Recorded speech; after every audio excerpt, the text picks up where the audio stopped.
Yeah, right, go live, go. Right, hello, hopefully this is now working okay. I forgot to click the go live button, so apologies for that. Uh, Apologies for the slight delay. There's a lot of people, there's 44 people in here already, that's insane. That is ridiculous. Before I've even started, that is mental. Let's just go through the chat first. Unfortunately, there's like some chat that's been cut off, so I apologise for that. Because I saw some people in the chat earlier, like Chris Pro was in earlier, because obviously, don't know whether you know this, but I was in one of his videos. But going through the chat very quickly, we've got Thomas Tukili, Scaroium Hunter, I hope, yeah, that's remote based on Scaro, obviously. Kieran Cooper, alternate 13th, Enigmatic Joker, and yes, someone in the chat mentioned there, Enigmatic Joker mentioned there, the Georgina Campbell thing, about her being the 40th Doctor favourite. I'll be covering that in a separate video tomorrow, so check back here tomorrow for my thoughts on that, but obviously we've got other things to talk about today, so don't worry about that. Hello to alternate 13th, Angry Pacifist, Nathan Mann, Ryan Hu, Thomas High, Quizillion, yep. Bordak, Doctor Universe, Mr. Gamers, Whitey. Tharis has forgotten us. No, I would never do that. I would never forget you. And I think I'm up to date. Hello to the Spontaneous Time Lord as well, and Connor Cohen. Hello to Clacker the Geek. Episode 2, the Meatballs of Doom. Because you're a cool guy, Tharis. Thank you. Hello, Hugh Does Stuff. Right. Ooh, I just bashed my microphone. Well, yeah, I guess we can get straight into it then. Because obviously we've got a couple of topics to talk about today. Hello, Ben, as well. Alright, so let's just get into the first topic on the agenda then, shall we? Let me, doodly-doop myself. I need to come up with a better name for that. Alright, so the first topic of discussion, if you like, is the birthdays of both Peter Capaldi and Peter Davison. Peter Davison turned 70. I don't know how old Peter Capaldi is. If someone could let me know in the chat, that'd be great. So I thought a cool way to start off the stream would just be to talk about our favourite episodes of those two Doctors. I'll start off, obviously. Naturally, I will. My favourite 12th Doctor episode is Flatline. Look at that. It's one of the most visually distinct and like most distinctly written pieces of Peter Capaldi Doctor Who. It's got a very nice sort of tone to it. It's one of those episodes. It's one of the few episodes actually that I think Clara acting like the Doctor really actually works to its benefit rather than to its detriment. I think the cast are really solid. The visuals, as I said, I think this is one of the best looking Doctor Who episodes visually. Like in New Who, or just Doctor Who in general. The only effect I can think that looks a little bit wonky is when the TARDIS is coming out of small TARDIS mode and it goes into big TARDIS mode, and the CGI TARDIS there looks a bit wonky, but outside of that, I think this episode looks really, really good. I think why I like it is I think it paints the Clara Oswald thing of her trying to be the Doctor as a bad thing, whereas I've said before, the reason I don't like Hellbent is that it treats that as a good thing, which I don't think it should be. I think that any human who tries to outlive the Doctor is gonna get themselves killed. Like, obviously there are exceptions to the rule, like Sarah Jane and stuff, but by and large, if you're just a random human off the street and you try to be the Doctor, it's not going to end well for you. So I really like that aspect of it. Yeah, this is just a really solid one. But what are your guys' favourites in the chat? Let's have a look. Let's have a look what your favourites are. World Enough in Time, that is a strong one. That is a very strong choice. I also love the Zygon 2-parter. See, the Zygon 2-parter, I could never quite get on board with. I know a lot of people love the speech and stuff like that, but outside of the speech, I find that one a bit forgettable. I don't know, it just doesn't really vibe with me like it does for other people. I totally get why it does vibe with some people. I do like the political subtext of it, with them being like an ISIS allegory. I think that's quite cool. I think it's funny when people complain about political stories in this era, and then like there's like a one about ISIS in one of these. Whereas you were meant to be praising 12 and yet ended up critiquing Hal Ben. Look, it's inevitable with me. Blink, that is in no way a 12th Doctor episode. Have you brought a leek to eat on stream, by the way? I haven't this time, but next time I will do that. Before the lake, under the lake, before the flood. Yeah, that one is pretty good. I always forget it exists. I know some people who forget that Vincent and the Doctor exists, which is obviously a really solid episode, but some people just forget that it exists. I have that effect with Under the Lake Before the Flood. So yeah, a lot of people got varying ideas on their favourite Capaldi episodes, which is good, you know. It'd be all boring if we thought the same, but like, you know, happy birthday to Peter Capaldi. Obviously, he's one of my, not Peter Capaldi's fault, but the 12th Doctor himself is one of my more controversial Doctors in that, like, I think his characterization is really inconsistent, but, you know, don't make any mistake, his performances in it, you know, are stellar. Like, Peter Capaldi never gives a bad one. Empress of Mars, that's an interesting choice. I think it's good. I personally prefer Cold War, but that's just a personal thing. Next up, obviously, it was the 5th Doctor's birthday. It was the 70th birthday to Mr. Peter Davison. Now, this one I struggled with quite a bit because I didn't really have one set-in-stone answer. Whereas, like, with the Capaldi era, I feel like Flatline's my go-to if I want to rewatch something from his era. With Davison, there's a couple options. But in the end, I went for one that I don't think many are going to go for. I went for Resurrection. The reason I went for Resurrection, I think, is I really like how bleak this story is. There'll be a running theme, I think, with my favourite episodes and how bleak they are and how much they test the characters. I really like episodes that put characters through stuff, you know? I really like things that challenge characters. So, obviously this, it's so bleak and so dark that it's like, Tegan's just like, yeah, this isn't fun anymore, and I really like that. Obviously, you can see in this picture here, I really like how much it tests the Doctor, because obviously he's literally got a gun pointed towards Davros. That picture is emblematic of, you know, the complete antithesis of what his moral compass is, and yet he does it, and I find that really interesting, and I just really like, I think it's one of the more underrated Dalek stories, I would say. I mean, I do find this picture particularly funny, though, of, like, the Dalek heads, because obviously the Dalek operators couldn't quite get them on correctly to seal, you know, completely organically, so, like, they're a bit wonky.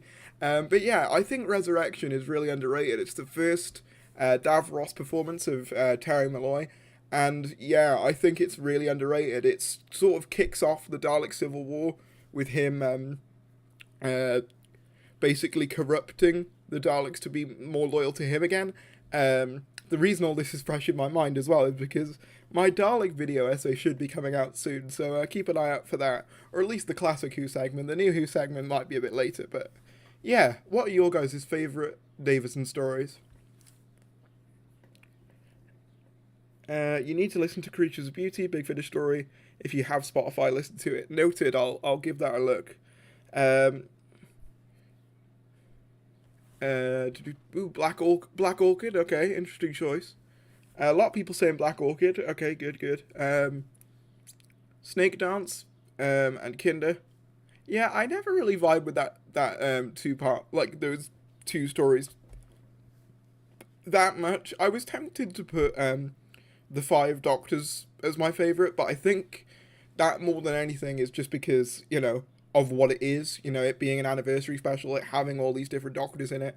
I think that's just, you know, the reason it is, rather than, you know, it actually being my favourite. I think it's just because of nostalgia, if that makes sense. Earthshock.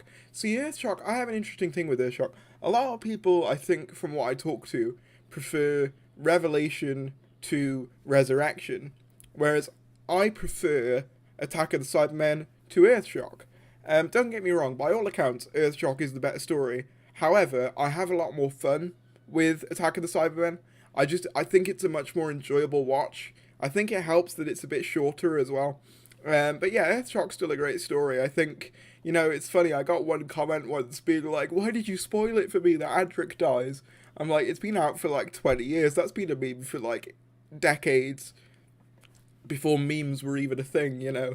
If you've only just found this out now, I mean, one, if you're an avid, like, Doctor Who fan online, how? And B, yeah, I think there must be an expiry date to when you know, you're allowed to say spoilers for something. Obviously, I get the first few months of something being released, but come on, like 20 years. Um, See, I wouldn't say Richard Herndl ruined the First Doctor.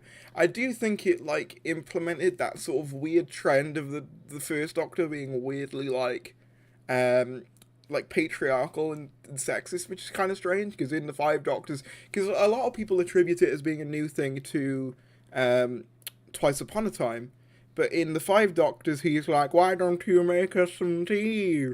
I know that we could use some," you know, and it's like it's not started there, but it is definitely amplified in Twice Upon a Time. Androzani is under. I don't think Androzani is underrated. To be fair, I think Androzani is. I think that regularly has the praises of its sung. But if you think it's underrated, fair enough. Um, who is going to be the 14th Doctor? We still don't know. There's like literally every name under the sun being bandied about. I thought I was safe in terms of Doctor Who news recently, and then you know they come out with this new person from Black Mirror, like a new article comes out, which I'll be covering tomorrow. So yeah, God knows at this point who the next Doctor will be. But getting into the next item on the agenda, we've had two new Big Finish releases, releasing today. One being the Dalek Universe with the 10th Doctor. Now, here's the weird thing. I was talking about this to JX over Discord like a couple of weeks ago. Every Doctor sounds slightly different on Big Finish than they do in TV, and this is just to our ears. But I noticed it a bit in this trailer as well. Obviously, I can't play any of it, but if you guys have listened to the trailer and know what I mean, please feel free to let me know. But I just find, and it was the same with the Ninth Doctor thing as well, although especially there, because we hadn't heard him for so long, he just didn't quite sound the same. So yeah, that's weird. I mean, for some Doctors it can work to like their benefit. Obviously, Six's character gets a bit of a makeover in the Big Finish, and it is for the better, obviously. But you know, I think for me personally, the closer they can get it to the TV, the better, generally speaking. But the other one was Rory Williams, the Lone Centurion, and to be fair, he sounds exactly the same. He sounds literally the same. I do find it weird that the only actor they get from the Matt Smith era is Arthur Darvill. I hope in a few years they get Matt Smith to do Big Finish. I know Karen Gillan's massive now, so yeah, that might be a bit harder, and Jenna Coleman's big in British TV, so she might be a bit harder, but I certainly want Matt Smith to come do it at some point. That would be the one that I was really hyped for, because obviously, yes, it was massive hype when the Ninth Doctor came back. For me, if they did the same for 11, that would be, my level of hype for that. But the next thing I wanted to talk about was, if it'll load, there we go. Doctor Who Fugitive of the Judoon got on the Hugo Award list. Now, first off, before we read the article, I'm going to read to you Vinay Patel's reaction, saying, "Didn't think 2021 would beat 2020 for Roller Coaster of Emotions, but it's certainly trying. BBC Rothlock is full of wonders, but the talented, tireless folks who make Who happen are foremost among them. Pleased they get the recognition for it here, in these times, most of all." So reading the actual article here is from Cult Box. Doctor Who Fugitive of the Judoon Hugo Award finalist. This is by Andrea Lafford, who I think does a lot of the Cult Box stuff. Correct me if I'm wrong. The Doctor Who Series 12 Fugitive of the Judoon is a finalist for the Hugo Awards Best Dramatic Presentation, short form. Written by Vinay Patel and Chris Chibnall and directed by Nida Manzoor, Fugitive of the Judoon famously featured the Judoon invading Gloucestershire in front of its iconic cathedral and introduced a new incarnation of the Doctor played by Joe Martin. The finalists for the Hugo Awards 2021 were announced online on the 13th of April by Discon 3, the 79th Science Fiction Convention. The Hugo Awards are set to be prestigious literary awards given annually for the best science fiction or fantasy works and achievements of the previous year. And there you go. There is that. Now, for research, I was curious as to what other times Doctor Who's been up for one of these things. So I went onto TARDIS Wiki. If we go here, we can see when it was nominated and like what it won as well. So Dalek and Father's Day have been mentioned. School Reunion and Army of Ghosts, Doomsday, Human Nature, Family of Blood, and Captain Jack Harkness. I think that's a short. Science in Library, Forest of the Dead, Turn Left, The Next Doctor, and Planet of the Dead. Vincent and the Doctor, Christmas Carol, etc., etc. You get the point. And I believe this year, what's it up against? What's it actually? I'm gonna check that. I really should have checked that before I started the stream. Hugo Awards 2021. Probably should have checked. Actually, it might be on the Vinay Patel's thingy.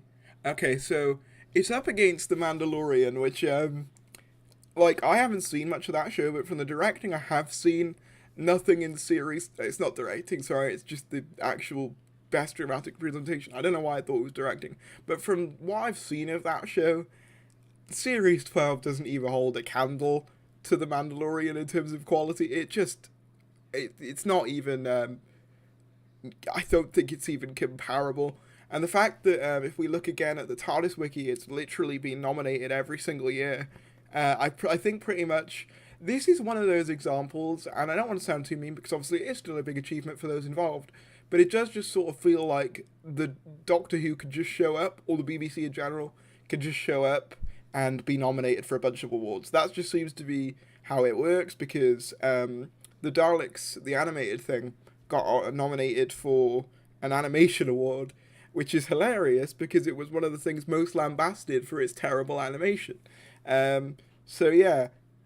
This is obviously not knocking at the achievement for anyone, but it just does seem like they get the award, or at least get nominated for the award, regardless of what they actually put out. But let me know what you guys think about that. The BBC will pay to make sure they win. I don't think they've won many. I just think they've been nominated for the majority of them. The Waters of Mars one, the 2010 one. I mean, that one is justified. Like, that is a great episode, but you get what I mean. It just sort of feel like, you know, whatever the case, they are, you know, nominated for it. Plus, dropping a new incarnation out of nowhere and trying to make it feel like something big is even happening. It's not. See, that's the thing as well. Like, I don't even think Fugitive was the best episode in Series 12. If you want to do that, I'd probably have given it to, like, Haunting, probably. Because I think that Fugitive is very much based on, you know, the shock of it. As you mentioned, Where Am I? It's very much based on, you know, wow, this thing is happening, rather than it actually being a good episode, if you get what I mean. Who's your favourite Doctor? 11. 11's my personal favourite, which is why I said earlier that I'd be super hyped if they got him to do Big Finish. But yeah, into the next thing, which is probably what you're all going to be wanting to hear about. So if you guys obviously watched my previous video, which if you haven't, if a mod could put it in the chat, I'd be very grateful. You could watch it after the stream. I'd be very grateful, you could watch it after the stream. I talked about this guy who did the last leak. He leaked the titles for Series 13. So we're just going to have a brief look at those titles if you guys are ready. So with that said, let's get into it. So the following is a list for the episodes that I was able to leak last week. Episode 1, the Crimean Contingency. Episode 2, End War. Episode 3, coup d'etat. That word, it's a French word, I don't know how you say it. Episode 4, One Nation. Episode 5, The Grasmere Stalker. Episode 6, Guardian Angel. Episode 7, The Founding Father. Episode 8, Division of the Doctor. See, now this is questionable for a few reasons, and I'll go over why now. The first thing is, in most of the leaks, bar like one or two, like the whole idea of it being entirely made of two-parters, Series 13, I mean now, has kind of been shot down in all but like a couple. So that immediately calls into question a person creating a leak saying that, oh, you know, there's going to be all two-parters, because pretty much every leak has said the contrary. Second of all, this does just sort of feel like the most generic Wikipedia-based titles you could have. And what I mean by that is, it feels like someone's just taken a look at what the things that are being rumoured are, and gone, yeah, that's the title. For example, episode 1, the Crimean Contingency. Crimean, we know the Crimean War, set images, that. Contingency, they've just found something that is alliteration with C. Crimean, they've just gone Crimean, counterplot, Crimean, and then they've eventually landed on contingency. End war, as we said, the Sontaran thing is meant to be about Sontarans learning battle tactics. So what are battle tactics used in? They're used in war. It's an ending to a 2-part story. Bam, end war. Episode 3, I don't know where they've got the French thing from, to be honest. I'm guessing if it was a coup, like a coup, it could be to do with the Zygons taking over the government, I guess. But even that's been called into question a lot recently. And again, things like Guardian Angel, Weeping Angels, if they are shown to be a good thing at first, Guardian Angel, it just, they're very generic titles. And to be fair, some of the Chibnall era titles are so bad that they're not unbelievable. They just seem a little bit too matter of fact and to the point, if you get what I'm trying to say. And then again, the Division of the Doctor. That seems more like a Moffat title than it does a Chibnall one, to me. But, that's just me personally.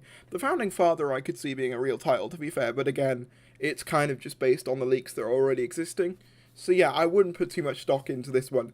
And of course, if this one isn't accurate, it would call into question the previous one that I just did. Because it's done by the same person. But, this one could just be, if this guy was getting information, let's just say hypothetically here, they could have given these, to him as, dummy titles. Kind of like how, series, with Doctor Who, the code word for when it was filming was Torchwood, which obviously eventually spun off into just its own show, but before, it was just an anagram of Doctor Who. That could be what's happening here, where it's just something that, has been sort of given to them by accident, or it could just be completely made up. I'm leaning towards the latter. If we look at the comments here, it's not the case. These clearly aren't the episode titles. In fact, they are such bad made-up titles. Yeah. Someone mentioned in the Reddit thing, is this Chibnall's final season? As I said in the Crispy Pro video, I highly doubt it, because I think we'd have heard something by now about that. We heard in 2016 when Moffat was leaving, so theoretically, if Chibnall was leaving this year, we'd have found out last year. So yeah, there is that. But let me know what you guys think about it. Zygon meh. Would be great if they had a Zygon in Season 13, as in Classic Season 13 began with Terror of the Zygons. Yeah, I wouldn't mind seeing the Zygons back again. The thing is with the Zygons is, you don't even really have to do with any of the, the editing of the design, really, because it's already sort of been perfectly done in the Moffat era. So that is a benefit of bringing them back, is that they are pretty much sorted for, they are pretty much sorted to come back.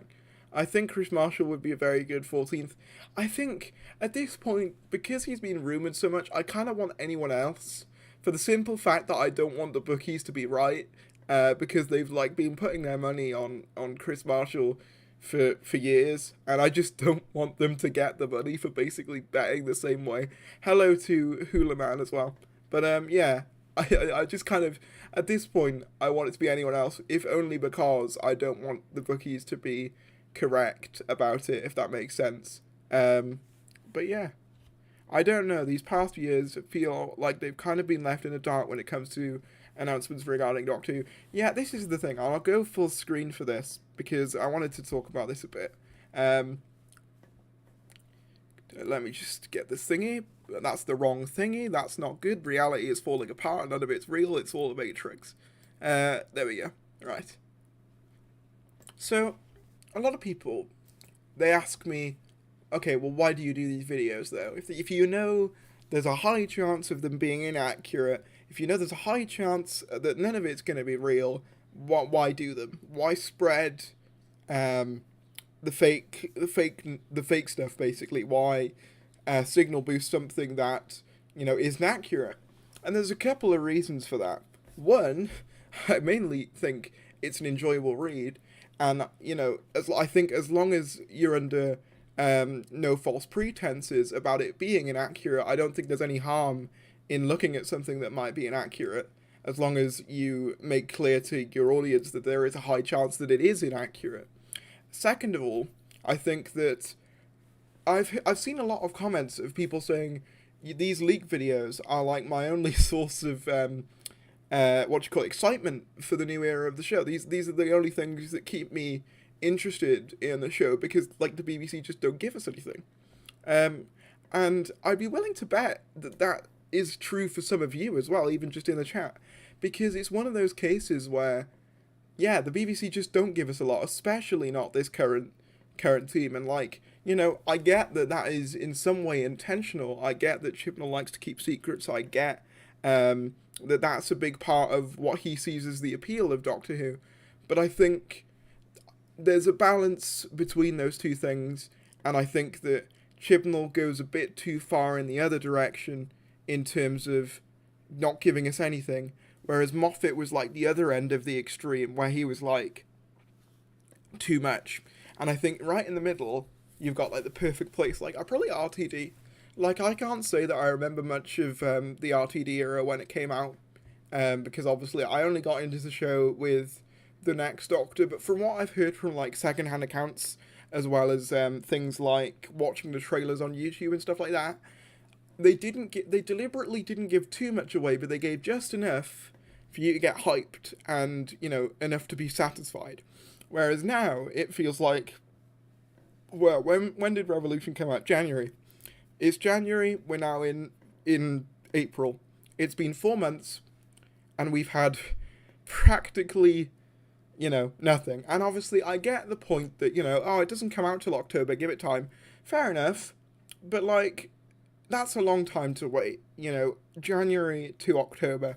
It's a less of a wait than, Series 12, where it was, 18 months, but it's still a long, long time to wait for any sort of new information. So I think there's no harm, really, in speculating about what's to come, really. See Unique, there's no harm in speculating, really, about what could come. I don't think there's anything wrong with that. And, to the people who don't like watching the leak videos, there's this very simple thing you can do.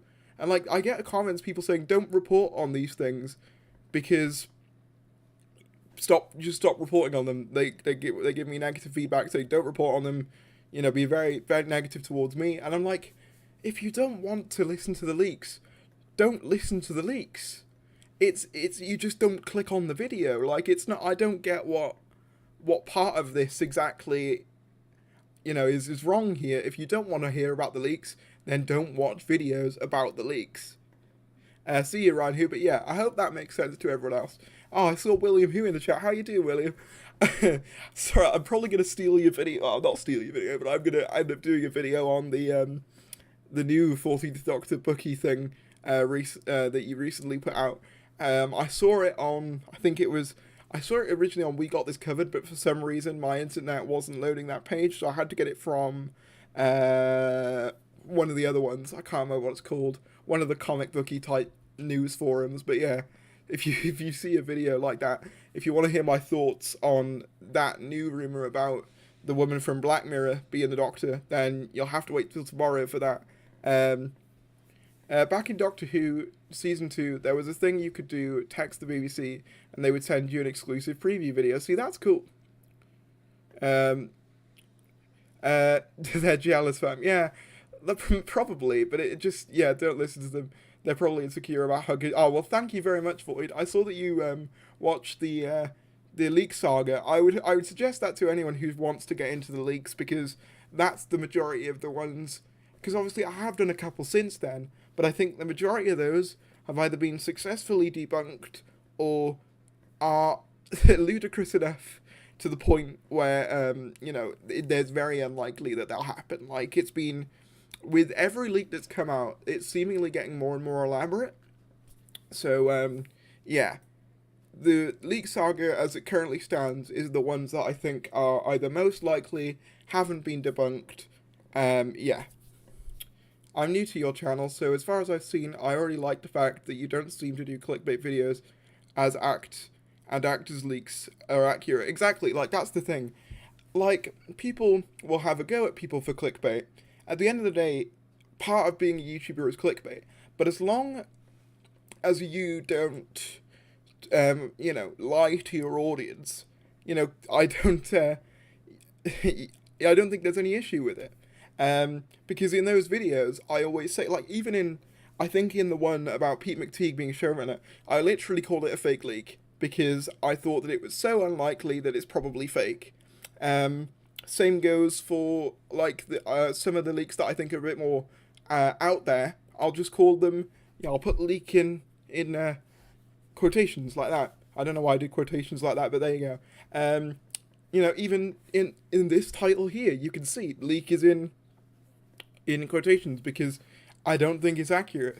Obviously, there is a certain letter count to YouTube titles, so if I could put fake leak for the ones that I do think are fake, I would for like every one. But obviously, word counts don't allow for that. But yeah, William Hugh, no worries, mate. Yeah, I saw it on We Got This Covered.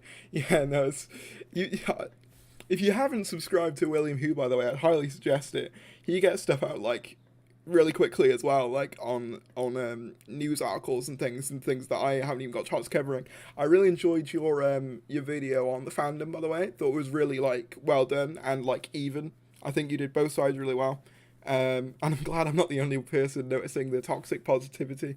So yeah, so the next thing that I wanted to talk about is more just something that I've seen on Twitter that I wanted to give my 2 cents on, and it's more like an opinion. So if you're ready for that, we'll get into that. I'll move myself back.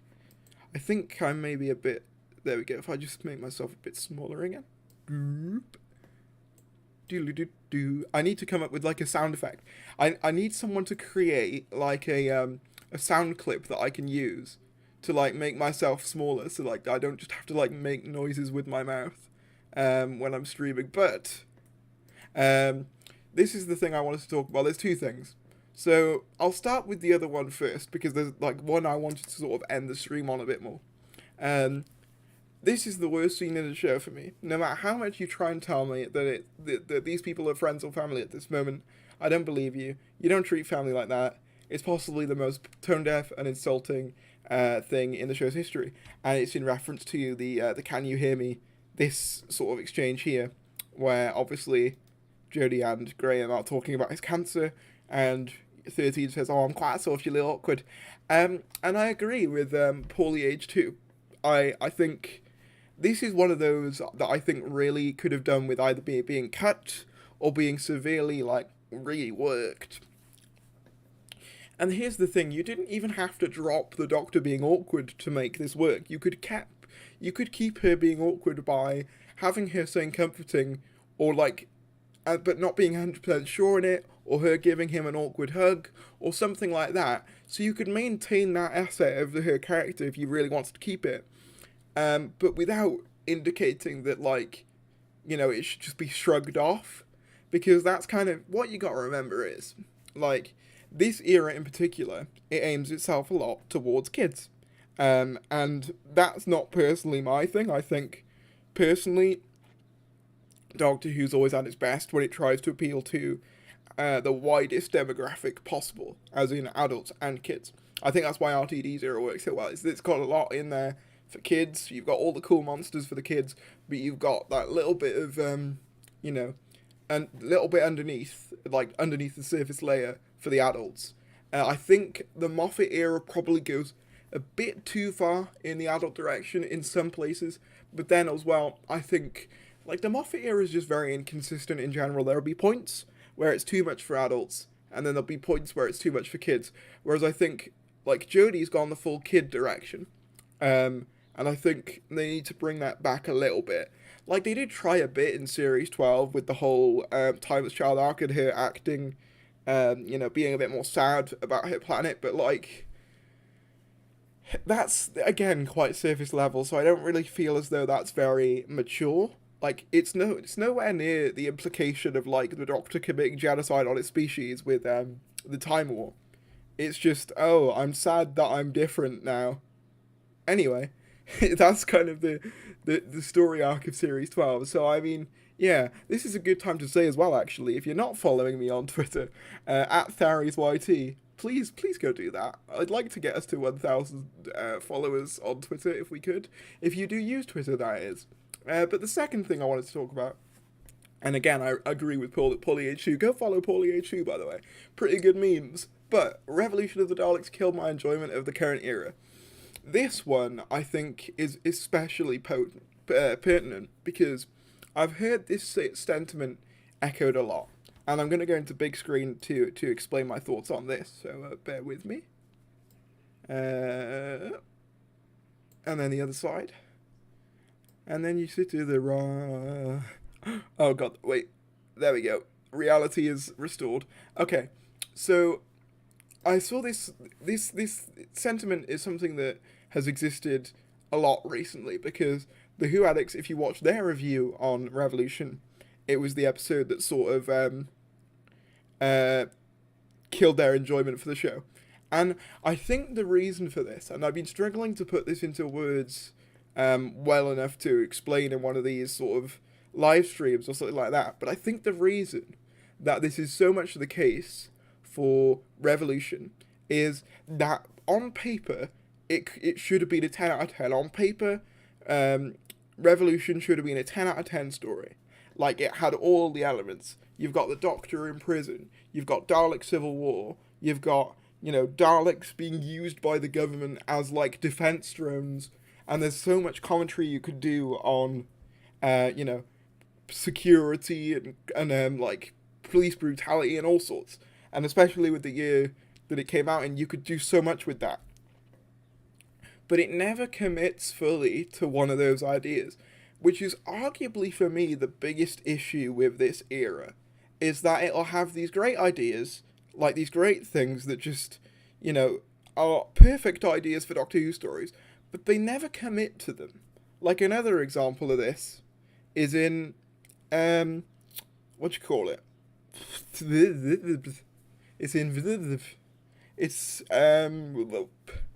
It's the Ashad, the Lone Cyberman, that's what I was thinking of. In Haunting Ability Darcy, we get introduced to a Cyberman who not only has some level of emotions due to a botched conversion, but also was a willing participant for conversion. That's something that we've never had before. Like, for a Doctor Who thing, we've never seen a Cyberman be willing to be converted, at least not to my knowledge. So that was a cool new idea, and there was a lot of backstory to explore with the Lone Cyberman. Like, I wanted to know, how bad could your life possibly get? What levels would you stoop to the point where you'd be a willing participant to be converted into a Cyberman? I thought that was a really interesting idea, and it could have been the perfect exploration and jumping off point for a really cool story. Timeless Children comes along, and he just gets completely, like, usurped by the Master in, like, a second. And that really cool concept, that really cool idea for a character just gets completely thrown out the window along with it. And you're just like, you sat there going, oh, okay. I don't even have 40 subscribers, let alone 86 viewers on streams. Darius, you're on a roll. Thank you, Ryan Who, man. It's actually kind of bonkers how many people are in here. I don't know whether we made it to 100 viewers on this stream, but that was what I was going to try and crack this stream. So if you could share the stream around, I'd appreciate it.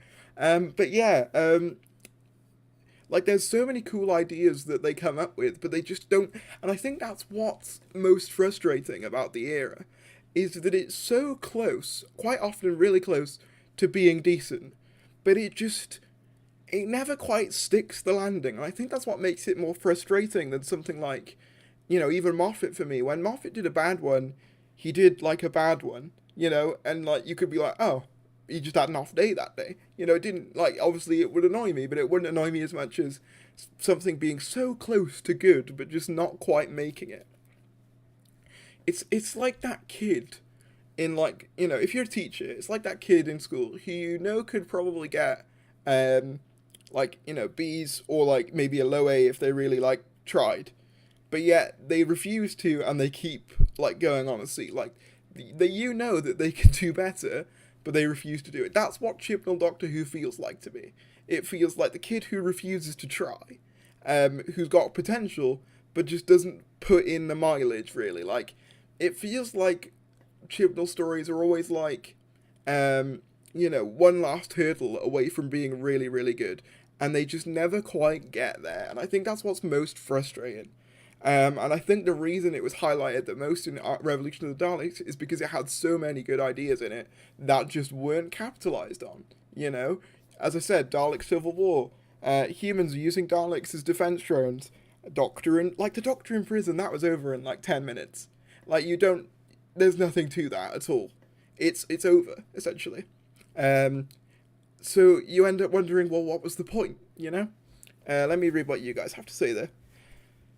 When Moffat did a bad one, at least there was something in there to talk about extensively. With Chibnall, a lot of times, there's nearly nothing to talk about. Yeah, that is true as well. Like, while the ideas are good, like, he doesn't flesh them out at all, so they're very surface level. It comes back to the idea of the Chibnall era being very surface level.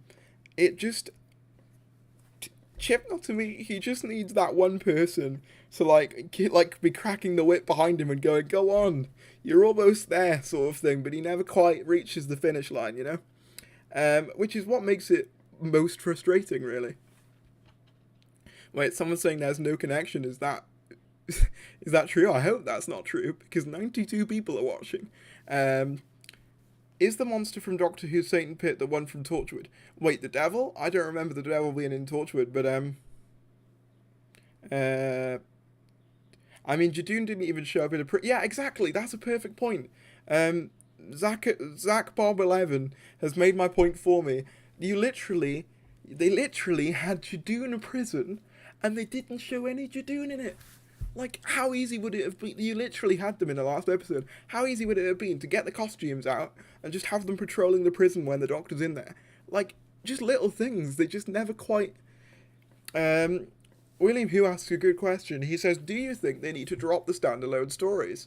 And maybe move to one storyline throughout, similar to Children of Earth? The thing is, I think that's what they were trying to do with Series 12.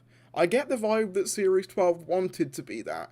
And my thing is with the one standalone story format that you mentioned, is if you're not a big fan of the story that's being told, you're kind of stuck. Like, if you didn't like, let's say, for example, they dropped Nikola Tesla in Series 12, they dropped Praxius, even though I don't like Praxius that much, but Praxius, Can You Hear Me, and basically just kept, Spyfall, and they dropped off 55, Fugitive, Haunting, Ascension, and Timeless Children, and maybe added in a couple more fleshed out the plot. But if you don't like the Timeless Child story arc, there's really nothing for you. And you're sort of stuck.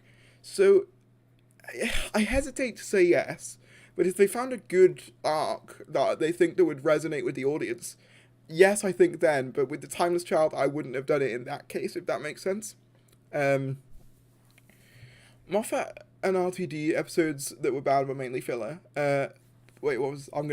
Chat's going so quick, I can't believe how quick it's going. I'm genuinely blown away. You guys are extraordinary. Thank you so much. What was I going to say? Oop, it's gone. It's gone again. Moffat and RTD episodes bad were mainly filler. Fear Her, etc. I like Hal Bent, so I guess no finales or important episodes annoyed me in those eras. Although the Series 6 finale was a bit naff. Yeah, that's true. Like, the thing is as well, what didn't help Series 12 was the way it was marketed, because you shouldn't... Obviously, some fans will brand certain episodes as filler episodes after the series comes out, but you yourself, as in whoever's making the show, shouldn't be contributing to that stigma, basically, that these episodes are filler episodes. Whereas the marketing of Series 12 actively wanted you to believe that things like Orphan 55, Nikola Tesla, Praxius, etc., they were all filler episodes. It wanted you to believe that, because in the marketing it said only 5 episodes to the finale, only 4 episodes to the finale. So, essentially, it gives the fans ammunition to be like, okay, I don't need to watch this then, it's just filler. Which is kind of, yeah. which is kind of baffling. Like, why would you want to add to that stigma? The Juduna are my favourite New Who aliens. Fair enough. I probably have to say that it either be the Weeping Angels or the Silence. They need more merchant trailers. I agree. As much as I like Big Finish, I don't think it's fair for Big Finish to carry like the majority of Doctor Who throughout the year, if that makes sense. Because earlier on the stream, and there was a slight point to it, because I knew I was going to make this point. We just looked at like two different Big Finish releases that came out today. Big Finish seems like it's the face of the brand at the moment. Like, it feels like it's doing all the work. And like none of the other outlets are really, not to say they're not pulling their weight, but more so that they just don't exist. It feels like Big Finish is the face of it at the minute. I'll see you, angry pacifist, mate. Yeah, it feels like it's the face of it at the minute, and everything else just sort of is just irrelevant. Like, obviously, someone brought out Battles in Time. We don't even get stuff like that anymore. The closest we got is Worlds Apart. You know, a digital trading mobile game with shady practices at best. Darius, I've got to go, but this stream has been great so far. Thanks for being an amazing leaky pipe these last few months. I've never heard leaky pipe used as a compliment, but thank you very much.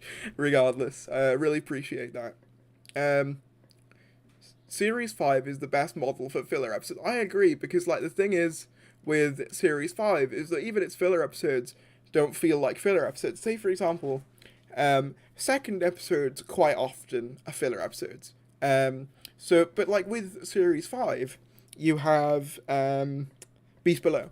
Now, Beast Below, a lot of people give Beast Below a lot of shit, basically, but I don't think that's entirely fair, because I actually think that Beast Below does a great job of characterizing the 11th Doctor.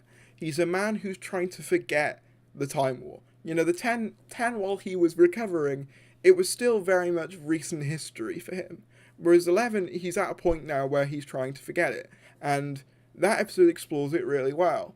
And it basically explores the idea of what it's like to be the Doctor in a post-Time War world, with the parallel between him and the whale that's carrying the UK colony ship on its back.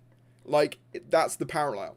Whereas, you know, with, like, Chibnall, you don't really get that. Like, for example, wouldn't it have been cool, say, for example, the guy in Ghost Monument, I don't know his name, but the guy who runs the game show, wouldn't it be cool if there was a parallel drawn between him, and the Doctor? Wouldn't it be cool if it's implied that he was like, you know, because he's like this powerful guy, you know, the parallel could be drawn between him and the Doctor, that the Doctor can feasibly do all the things that he can do.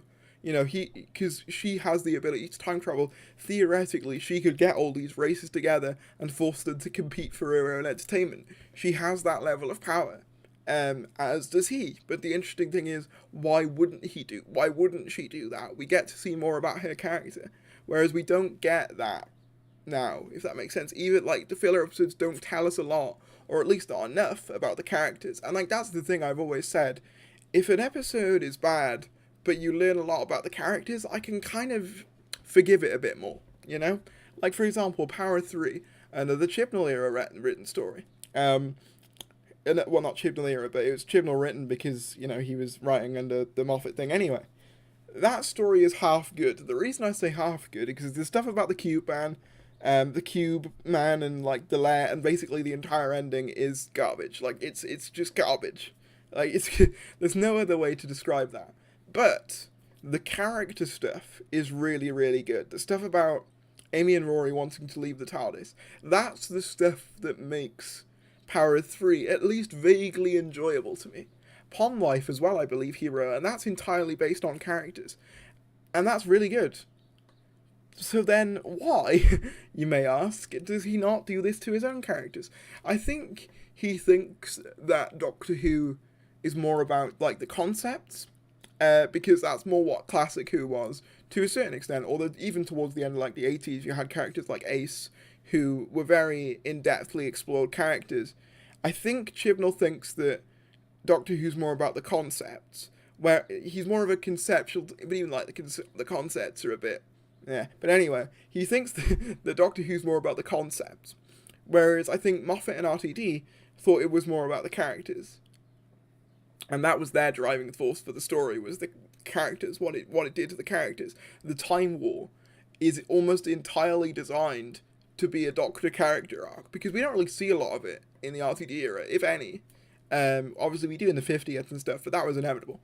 What I mean is, though, like, it's entirely designed to give the Doctor this new arc of basically opening up again and confiding in Rose, and obviously recovering through the 10th Doctor as well. Same goes for things like the arc about 12 being a good man, although that's arguably a lot less well executed. They're arcs that are entirely designed to explore the character.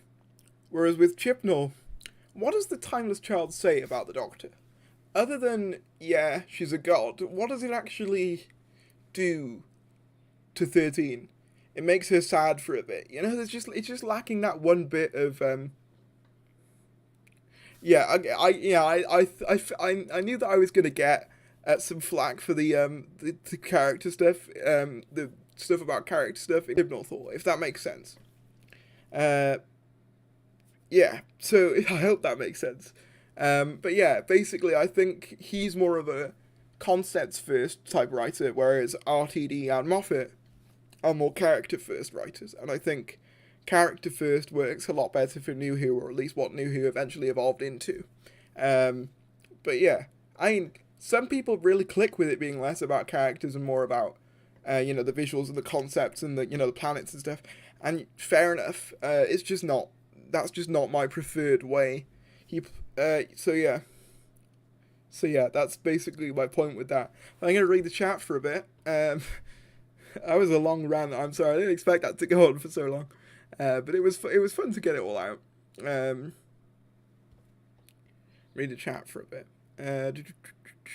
He bit off too much with having 3 companions, and unfortunately, he picked only picked 3 hit all demographics instead of having good stories. Yeah, like the thing is, 3 companions can work, but it only really works when you've already established them in New Who. For example, you introduce Amy first in like the first few episodes, and then like towards the end of series 5, you mix Rory into that dynamic, as well as introducing River Song again in the Weeping Angel 2-parter. So by series 6, when you have the Doctor, Amy, and Rory and River Song in the same story, it doesn't feel jarring because you already know who these characters are, so you don't have to waste time establishing them. Same goes for like Stolen Earth, Journey's End. The reason I don't think Revolution works is because it's got so many. Well, one of the reasons anyway. There are a myriad of reasons why that story doesn't work, but one of which is that it's got all of these characters and it's meant to feel like a big epic event, but we don't really know who these characters are. So you have to spend quite a bit of time establishing them and their motives. Like, obviously, it brings back Jack Robertson. We'd only seen Jack Robertson once in the series. I wouldn't say he was that well established. You have to basically reintroduce him. You have to reintroduce the conflict with the companion. There's a lot of things to like get done before you start, basically. And that, and Chibnall likes to give himself more by putting Jodie in prison and all of this. So, yeah, what you end up with is a really, like, sort of messy story, because you've got to spend so much time setting things up that you don't really have time to do much else by that point. And that's the problem with Woman Who Fell to Earth as well. That story should have been 90% focused, or maybe 80%, on the Doctor and the companions. Mostly the Doctor, because I think once you get the Doctor right, the companions are slightly easier to get, like, right. I know that the companions are meant to be like the audience surrogate, but at the end of the day, the Doctor's the lead. So they're the one that you really have to get right. Like, obviously, and I think 11th Hour does a great job of that. Because, the first scenes we have is just the Doctor and child Amy. It's still Amy, so we're learning about her. But the focus is on the Doctor and him as a character and how he interacts with his child, being a lot more child-friendly than some previous incarnations would have been. So it's almost entirely focused on the Doctor, whereas when he fell to Earth, it sets up a lot in one episode that isn't really much to do with any of that. For example, it sets up these fig things, it sets up these tentacles, it sets up Tim Shaw, sets up the death of Ryan's nan, which obviously it does become a series arc, but you get my point. He tries to do too much in like one episode, and it just ends up always coming across as half baked, and that's a problem that persists throughout pretty much every episode of the era. There are some exceptions. Some like probably like one of the best examples probably being the Nikola Tesla's Night of Terror, because that episode, while yeah it does have all the companions, so it does still have that problem. It focuses on one monster and one idea, the monster being the Skithera, and the idea being that both the monster as well as Thomas Edison steal others' ideas and inventions and pass them off as their own. That's the core idea of the episode, that's the one thing they focus on. Done. And it's done really well. And like that's the one example of them doing that. Whereas with most others, they focus on like 5 different things at once. So say for example, I'm trying to think of a good example. I'm trying to think of one that really like highlights what I'm trying to say. So Battle Around Skorav Kolos, right? It focuses on Tim Shaw, these new Ux characters that we've never met before. It has to focus on Graham trying to get revenge on Tim Shaw for what happened. It focuses on obviously reintroducing Tim Shaw, because obviously we only saw him in one episode beforehand. How he survived, you get what I mean? There's a lot to try and do. There's basically a lot of preamble before you can actually get into telling the story.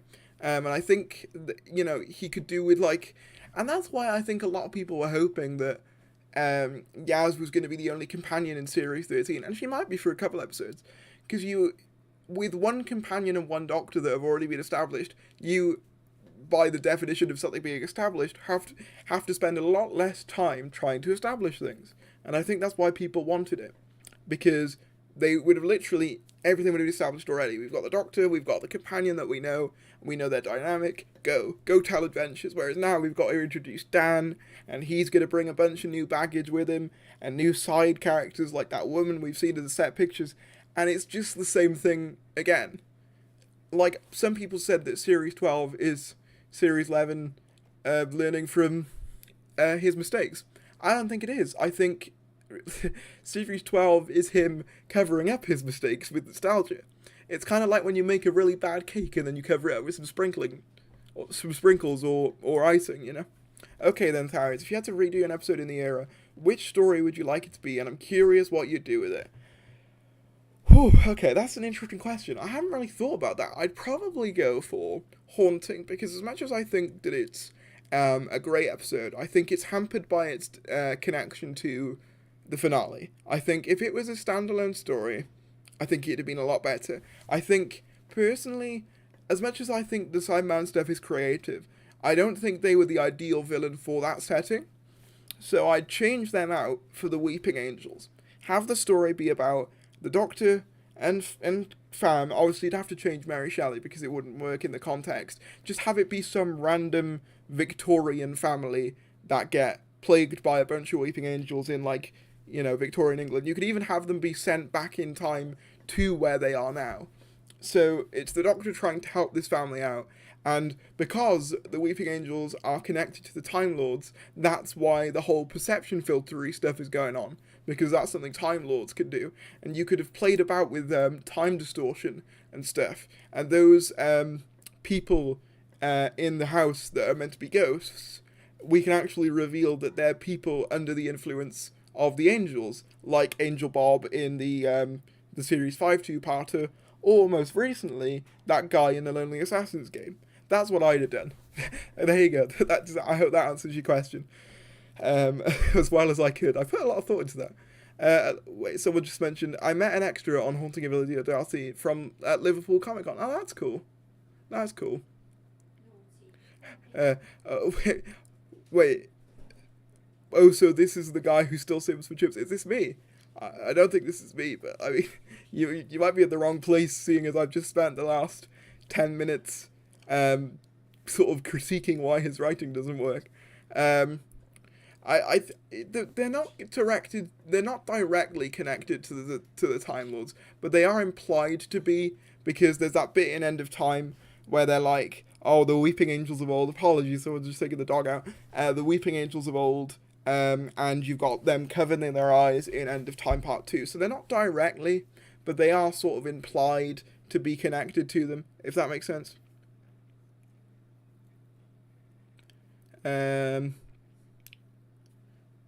Ice Warrior for haunting. See, I think Ice Warriors, there's a bit of a limit to what you can do with Ice Warriors, which is why they gave them the ability to, like, come out the shell in Cold War, because they are just sort of like ice people, like, yeah, no, I think the Weeping Angels for me would have been the choice for that.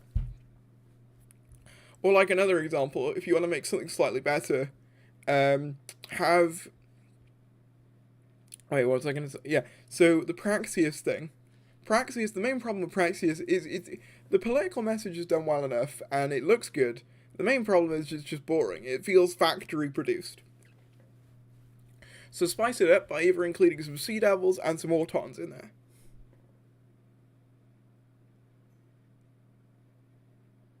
Yeah, but then you throw everyone else who criticises him under the bus in it. No, not really. I only criticize the ones who have shitty political takes that really have no correlation between that and the quality of the show.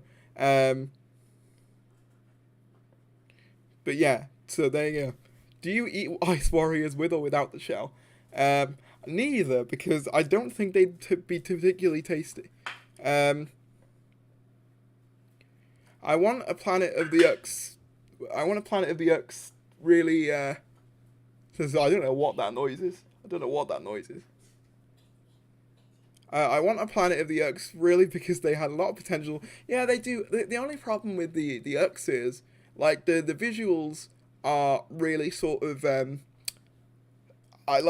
probably quite expensive to do because I thought the CGI looked a bit meh in Battle Around Square of Course. And also, they're another example of a humanoid race. And that's something you'll notice a lot in the Chibnall era. I don't know what the clicking was. I think it's a ghost using a computer somewhere. But, what was I saying? Yeah, the Ux are another example of Chibnall's over-reliance on humanoid species. And I get that, like, the BBC doesn't have the biggest, like, budget. But even in the RTD era, they did a very good job of making all the races feel distinct. Like, tell me the difference between, the Ux, Krasko, and the two people in Ghost Monument. They can't, because they're just human. You know, they all look the same. They're all just humans, you know?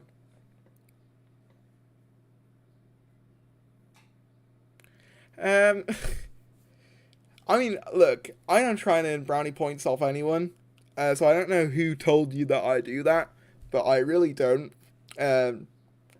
When I say political takes, I mean the ones that are, like, actively harmful to people. For example, and this is just a random example that I'm throwing out there that has no correlation to anyone else. Anyone who says that, like, China is fully responsible for what's going on in the world right now and all the people are responsible for it. Something like that. That's a shitty political take that has nothing to do with Doctor Who. Those are the people that I call out. So yeah, I hope that makes sense. I don't think the Trickster would work well.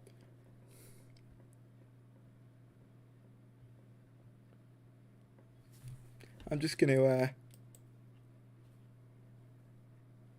there we go. That guy was just there to cause trouble. Like, I'm sorry. I'm not there. There we go. That solved that issue. Yeah, you just kept, like, spamming, like, negative stuff. Like, we're just having, like, a discussion about the Chibnall already. We're just making it into a personal thing. So I don't get why people have to be like that, Like, it's, at the end of the day, yeah, I don't know what his game was. I think he was just out to make me look bad. That's what happens when you do well. See, people will start coming in and trying to shit on it. Like, they saw that I had, like, what, maybe 100 people watching at the peak of this stream, and we're still holding on to, like, 60. And they've started going, You know, and they started going, right, how can we rain on this parade? How can we shit on him? And that's what they did. So, yeah, there'll always be people out there to try and take you down. The villain in Rosa was very lazy, must admit. Yeah, true. I wanted to see, because William Who put something else in the chat earlier, and I didn't get to the chance to read it. And I wanted to, because it looked interesting, but I can't now find it. Yeah. It's just a waiting game now till Tennant returns, laughing face, yeah.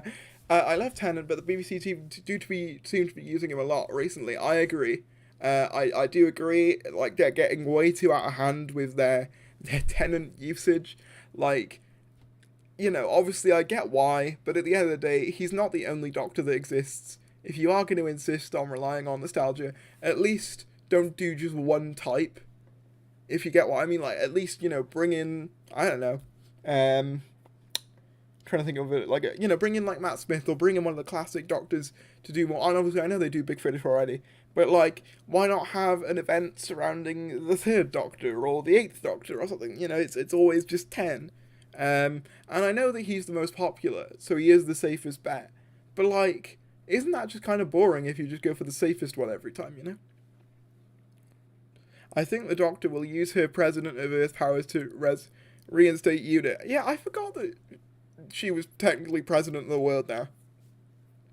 That's something I didn't even think about, but yeah, you're right. She is still President of the world. Yeah, the fact that someone put something very good there. The fact that Jodie isn't the face of the brand speaks 1,000 words. Yeah, it's kind of... you know, I've come around quite a bit since this era originally started. I've come to feel sorry for Jodie, and the reason I do, imagine you get the opportunity to play the Doctor. It's one of the biggest roles on British television, one of the most iconic roles on British television. And you're, not only that, but you're the first female to take on the role, so you've got a big responsibility on your hands. And they give you lots of marketing and help and support with the first series, and even though the results aren't perfect, you know, far from perfect, you know, at least the BBC are fully in support of you.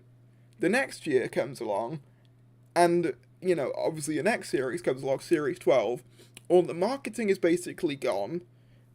You're given the leftovers from previous incarnations. Meanwhile, one of your predecessors is getting all the attention through multimedia stuff. And so you're sat there like, well, but where's my help? You know, because she was always going to have an uphill battle convincing people and getting people on board, because it was a big change. And the BBC haven't helped her enough, in my opinion. They've just gone, right, there's your first series, and you can take it from here, right? We're going to chill out with David Tennant back here. They should be giving her more support, in my opinion. Angel Bob, I love that name, by the way. They should give Doctor Who a break until the 60th year, and give Class a second chance. I never vibed with Class. I never vibed with Class personally, so I wouldn't say that, but like I can see why you'd want one. Personally, I think they should give the 8th Doctor a try, because I think, you know, he's something that like all fans kind of want to see. Even like new fans who've seen like Time of the Doctor or Big Finish, you know, that's something everyone wants to see, is more Paul McGann. So I think I'd do that instead of Class, but I do see why you would say a Class revival. In terms of a break till the 60th, I was saying this in a Discord call the other day. I think Doctor Who is one of those things that needs to be a novelty. And what I mean by that is, it be around for a few years, then it go away for a few years, then it be around. So then that way, it feels exciting when a new one's on. Whereas nowadays, general public opinion when new Doctor Who is on is, oh, it's on again. You know, whereas like you want that sort of excitement of like, oh, Doctor Who, I remember this. And you know, you introduce kids to it and whatever, you know, you want that excitement. And you don't get that when it's on, obviously, when it's on every now and again, where it's a permanent fixture, but it's like, if it was a yearly thing, it might be a different story, but it's not really a yearly thing. It's like, sometimes it is, sometimes it isn't. I think some consistency could really do them a long way as well. You think it would be possible to have two Doctor series running, one with 8th and one with the current series? No, because I think that would probably accelerate the problem that I have already, is that Jodie just doesn't get, like, any, like, help or attention. So having another TV Doctor to contend with certainly wouldn't help that at all. I mean, if you had them on in different times of the year, then maybe. But I don't know, I just feel like that would make the problem even worse, probably. But yeah, they kept waiting too long between seasons. Yeah, like, the problem started in the Moffat era, but, like, at least then they split, like, series into two parts, so you had a bit, like, you know, in each part of the year, whereas now, like, obviously, at least with Series 13, it's in the same year.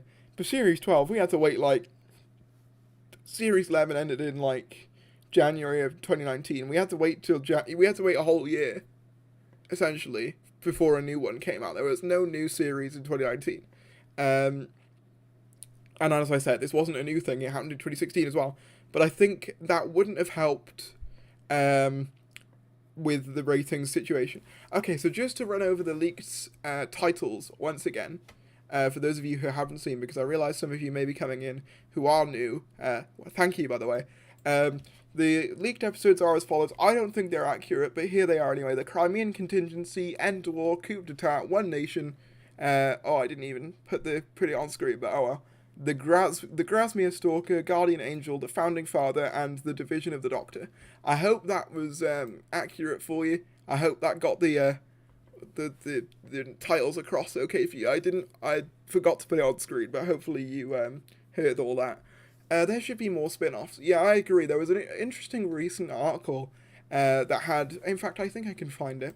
Because I didn't actually read the whole thing, but it looked interesting. Russell T. Davis... Russell T... I'm trying to find it. It's probably a Radio Times thing, I think. Russell T. Davis... multiverse... I don't know what he called it. Like, multiverse MCU thing. I know it was in an interview. Here we go. Right, okay. I'll see if I can scoobly doobly on the screen now. Hoop.